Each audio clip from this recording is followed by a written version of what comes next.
নমস্কার প্রিয় বিয়ার, আপনারা দেখছেন খবর তরঙ্গ। যত দিন যাচ্ছে ততই ভারতে ধর্মীয় কট্টরতা বাড়ছে, অসহিষ্ণুতা বাড়ছে। এবার জম্মু কাশ্মীরে হজরতবাল মসজিদে ঘটল এ ধরনের একটা ধর্মীয় কট্টরতার ঘটনা। হজরতবাল মসজিদ সংস্কার করেছিল ওয়াকফ বোর্ড, এবং ওয়াকফ বোর্ড একটা ফলক তৈরি করেছিল এবং সেই ফলকে রাষ্ট্রীয় প্রতীক অশোক স্তম্ভ দিয়েছিল, এবং সেই অশোক স্তম্ভ ধর্মীয় কট্টরবাদীরা ভেঙে দিয়েছে, মুছে দিয়েছে। আর এ নিয়েই সারা ভারতবর্ষ খুবই ফুঁসছে যে রাষ্ট্রীয় প্রতীক ব্যবহার করলে প্রতিটা মানুষ গর্ববোধ করেন, সেই প্রতীক ভেঙে দিয়েছে ধর্মীয় কট্টরবাদী মানুষ।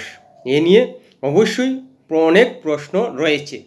প্রথমত, যে অশোক স্তম্ভ যেটা সংবিধানের পাতায়ও উল্লেখ রয়েছে, ভারতীয় পাসপোর্টে উল্লেখ রয়েছে এবং টাকায়ও উল্লেখ রয়েছে বা ছবি রয়েছে,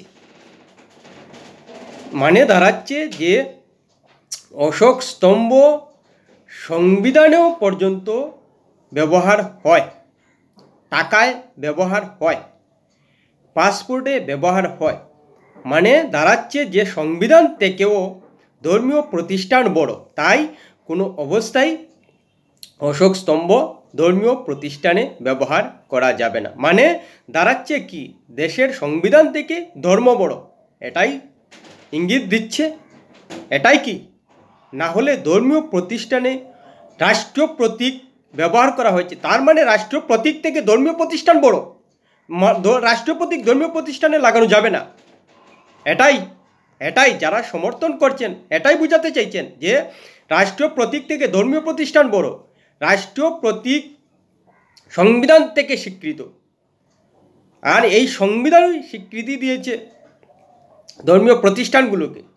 মানে দাঁড়াচ্ছে যে ধর্মীয় প্রতিষ্ঠান নিজস্ব আলাদা স্বকীয়তা দেখায়, যার কারণে রাষ্ট্রীয় প্রতীক, যেখানে রাষ্ট্রপতি, প্রধানমন্ত্রী, রাজ্যপাল, কেন্দ্রীয় মন্ত্রী সবাই এটা ব্যবহার করতে পারেন, সেখানে ধর্মীয় প্রতিষ্ঠানে ব্যবহার করা যাবে না। মানে রাষ্ট্রপতি, প্রধানমন্ত্রী সহ ভারতের উচ্চপদস্থ সমস্ত মানুষের থেকে ধর্মীয় প্রতিষ্ঠান বড়, তাই তারা ব্যবহার করতে পারলেও ধর্মীয় প্রতিষ্ঠানে ব্যবহার করতে পারা যাবে না।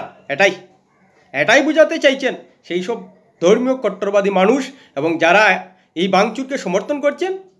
অন্ততপক্ষে আমার এটাই মনে হচ্ছে যে রাষ্ট্রীয় প্রতীক থেকে ধর্মীয় প্রতিষ্ঠান বড়, তাই রাষ্ট্রীয় প্রতীক ধর্মীয় প্রতিষ্ঠানের ফলকে ব্যবহার করা যাবে না। প্রিয় বিয়ার, ভিডিওটি ভালো লাগলে সাবস্ক্রাইব করবেন, এতে আপনার ক্ষতি হবে না, কিন্তু আমাদের উপকার করে দেবে। অশোক স্তম্ভ, সম্রাট অশোক, মৌর্য সম্রাট অশোক এটা প্রথম ব্যবহার করেছিলেন, এবং সেটা সারনাথ থেকে নেওয়া হয়েছিল খ্রিস্টপূর্ব 250 বছর আগে, অর্থাৎ 2250 বছর আগে এটা ব্যবহার করেছিলেন অশোক বলে অনুমান। এবং সেই অশোক স্তম্ভে 4টি বাঘের চিহ্ন রয়েছে, যেটা বোঝায় যে চতুর্দিকে নজর রাখে। সেই সঙ্গে গরু, হাতি, ঘোড়াও রয়েছে, সেই সঙ্গে একটা চক্র রয়েছে যেটা অশোক চক্র, এবং সেটা জাতীয় পতাকায় আমরা দেখতে পাই। এই হলো অশোক স্তম্ভের ইতিহাস। অশোক স্তম্ভ সাধারণত শাসন, সংস্কৃতি এবং শান্তির প্রতীক বলে মানা হয়। সম্রাট অশোক বৌদ্ধ ধর্ম গ্রহণ করার পর সেই অশোক স্তম্ভ ব্যবহার করেছিলেন, কিন্তু ভারতবর্ষে কোনো ধর্মকে প্রতিনিধিত্ব করে না বলেই অশোক স্তম্ভ রাষ্ট্রীয় প্রতীক করতে কোনো বাধা হয়নি। ভারতবর্ষে হিন্দু সংখ্যাগরিষ্ঠ মানুষ, তারপরও অশোক স্তম্ভকে নিয়ে কোনো ধরনের প্রশ্ন নেই, এবং রাষ্ট্রীয় প্রতীক করতে কোনো সমস্যা হয়নি, কারণ ভারতবর্ষ সত্যিকার অর্থেই গণতান্ত্রিক এবং ধর্মনিরপেক্ষ রাষ্ট্র। আর এই অশোক স্তম্ভ 26 জানুয়ারি 1950 সালে গৃহীত হয়েছিল। এই অশোক স্তম্ভ রাষ্ট্রীয় প্রতীক এবং সেই ভারতীয় সংবিধানের আইনে রয়েছে যারা সংবিধানের অপমান করবে, জাতীয় সঙ্গীতের অপমান করবে এবং রাষ্ট্রীয় প্রতীকের অপমান করবে তাদের 3 বছরের জেল এবং জরিমানা হতে পারে অথবা দুটি হতে পারে। আর এই জন্যই রাষ্ট্রীয় প্রতীক অশোক স্তম্ভ ভাঙচুরের জন্য 25 জনকে গ্রেপ্তার করা হয়েছে জম্মু কাশ্মীরে। এ নিয়ে দেখা যাচ্ছে যে উল্টো কথা বলছেন জম্মু কাশ্মীরের মুখ্যমন্ত্রী ওমর আবদুল্লাহ, সেই সঙ্গে মেহবুবা মুফতিও চুপ রয়েছেন। তার মানে দাঁড়াচ্ছে যে তারা ওমর আবদুল্লাহ বলছেন যে ধর্মীয় প্রতিষ্ঠানে কেন এ ধরনের রাষ্ট্রীয় প্রতীক ব্যবহার করা হলো, এটা তো আগে হয়নি। প্রশ্ন হলো যে রাষ্ট্রীয় প্রতীক যে কোনো প্রতিষ্ঠান ব্যবহার করতেই পারেন, সেই অধিকার তাদের রয়েছে। এখন প্রশ্ন হলো যে ধর্মীয় প্রতিষ্ঠান কি রাষ্ট্রের বাইরে? যেখানে রাষ্ট্রীয় প্রতীক অশোক স্তম্ভ, যেখানে এই অশোক স্তম্ভ রাষ্ট্রপতি, প্রধানমন্ত্রী, কেন্দ্রীয় মন্ত্রী, রাজ্যপাল এবং সরকারি উচ্চপদস্থ আধিকারিকরা ব্যবহার করার পর নিজেদের মর্যাদাপূর্ণভাবে অনুভব করেন এবং পাসপোর্ট, টাকা, সংবিধানেও পর্যন্ত অশোক স্তম্ভ ব্যবহার হচ্ছে, এতটুকু মর্যাদাকর রাষ্ট্রীয় প্রতীক হিসেবে অশোক স্তম্ভ, সেখানে মসজিদে অশোক স্তম্ভ ব্যবহার করায় অসুবিধাটা কোথায়? তার মানে দাঁড়াচ্ছে যে যারা সমর্থন করছেন, ওমর আবদুল্লাহ সমর্থন করছেন, মানে দাঁড়াচ্ছে যে অশোক স্তম্ভ থেকে মসজিদ বড়, ধর্ম বড়, এটাই বোঝাতে চাইছেন। আমাদের তো এটাই মনে হচ্ছে যে শুধু কট্টরবাদী মানসিকতার কারণে রাষ্ট্রীয় প্রতীককে তারা ধর্মের সঙ্গে জুড়ে দিতে চাইছেন না।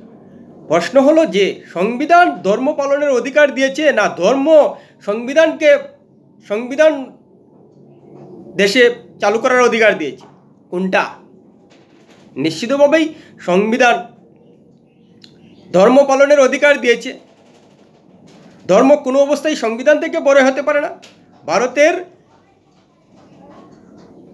রাষ্ট্রীয় শাসন ব্যবস্থা পরিচালিত হয় বা ভারতের সমস্ত কিছু পরিচালিত হয় সংবিধানের অনুসারে। তাই সংবিধানই ধর্ম, মসজিদ সব কিছু পরিচালনা করার অধিকার দিয়েছে। তাহলে সংবিধানে উল্লেখিত রাষ্ট্রীয় প্রতীককে কেন আলাদা করা হচ্ছে ধর্ম থেকে? আসলেই মানুষ কট্টরবাদী মানসিকতায় এখনও বেরিয়ে আসতে পারেন না। পৃথিবী আধুনিক হচ্ছে, ভারত আধুনিক হচ্ছে, কিন্তু নিজেদের কট্টরবাদী মানসিকতা ত্যাগ করতে পারেননি বলেই তারা ধর্ম থেকে রাষ্ট্রীয় প্রতীককে ছোটো করে দিয়েছেন ভাঙচুর করার মাধ্যমে। অর্থাৎ ধর্মের কাছে রাষ্ট্রীয় প্রতীক বড় নয়, তাই কোনো অবস্থায় মসজিদে রাষ্ট্রীয় প্রতীক ব্যবহার করা যাবে না, করলেই ভাঙচুর হবে, এটাই বোঝাতে চাইছেন তারা। এতে ভারতের জন্য অশনি সংকেত রয়েছে। এ নিয়ে অবশ্যই কঠোর পদক্ষেপ নেওয়া উচিত সংশ্লিষ্ট রাজ্য সরকারের এবং ভারত সরকারের, নাকি এটা এক ধরনের ষড়যন্ত্র। আমার অন্ততপক্ষে মনে হচ্ছে এটা ষড়যন্ত্র নয়, এটা ধর্মীয় কট্টরবাদী মানসিকতার কারণে। যারা ধর্মীয় কারণে রাষ্ট্রীয় প্রতীক ভাঙচুরকে সমর্থন করছেন তারা নিশ্চিতভাবেই ধর্ম থেকে রাষ্ট্রীয় প্রতীক, সংবিধান এবং জাতীয় সঙ্গীতকে ছোট মনে করে। একেবারে পরিষ্কার, রাষ্ট্রীয় প্রতীক, জাতীয় সঙ্গীত, সংবিধান একই পর্যায়ে পড়ে। সেখানে পরিষ্কার বলা যায় যে ধর্ম থেকে রাষ্ট্রীয় প্রতীক ছোট তাদের কাছে। তাই ধর্মীয় প্রতিষ্ঠানে অশোক স্তম্ভ ব্যবহার করার পর তাদের সহ্য হয়নি, এটাই বার্তা যাচ্ছে। সেটা যদি মন্দিরে হতো তাহলেও সমালোচনার জায়গা রয়েছে, কারণ মন্দির কোনো অবস্থায় রাষ্ট্রীয় প্রতীক থেকে বড় হতে পারে না। যদি গির্জায় হতো, গির্জাও কখনো রাষ্ট্রীয় প্রতীক থেকে বড় হতে পারে না, কারণ রাষ্ট্রপতি, প্রধানমন্ত্রী সেই রাষ্ট্রীয় প্রতীক ব্যবহার করেন। রাষ্ট্রপতি, প্রধানমন্ত্রী থেকে নিশ্চয়ই শাসন ব্যবস্থায় বড় কেউ নয়।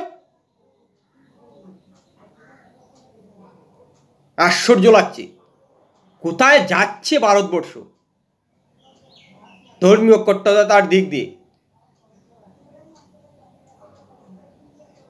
ভাবতে বিশ্বাস হচ্ছে না যে এরপর আরও কি না জানি ভাঙচুর হবে যদি সুযোগ পায় তারা, সেই সব কট্টরবাদী মানুষগুলো।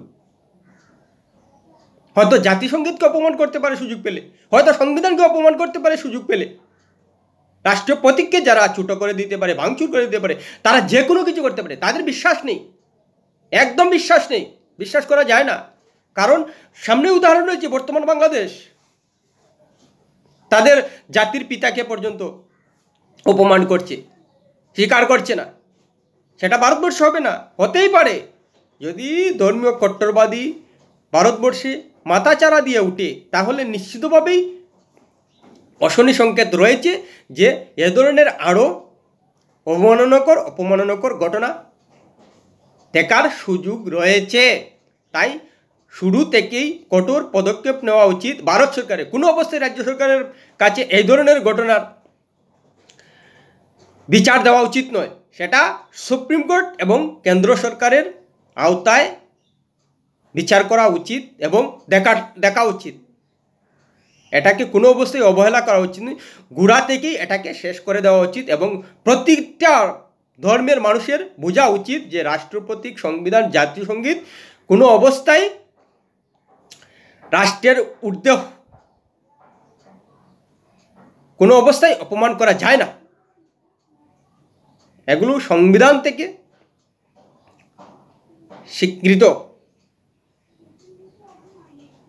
ভাবতে আশ্চর্য লাগছে কি হচ্ছে দেশে। যে সংবিধান ধর্ম পালনের অধিকার দিয়েছে, সেই ধর্ম পালনের অধিকার পেয়ে কট্টরবাদী মানসিকতায় মানুষ নিজেদের তৈরি করে দিয়ে এবার সংবিধান, রাষ্ট্রীয় প্রতীককে অস্বীকার করার দুঃসাহস দেখাচ্ছে। এত বড় স্পর্ধা তাদের হয়ে গেছে। আসলেই রাষ্ট্রীয় প্রতীককে যে সম্মানের শিক্ষা দেওয়া হয়, সংবিধানকে যে মানার শিক্ষা দেওয়া হয়, জাতীয় সঙ্গীতকে যে অপমান করতে নেই, সেই শিক্ষাটা তারা পাচ্ছেন না। অন্ততপক্ষে অনুমান করা যায় তারা পাচ্ছেন না বলেই তাদের কাছে ধর্মটাকে সব থেকে অগ্রাধিকার দিয়ে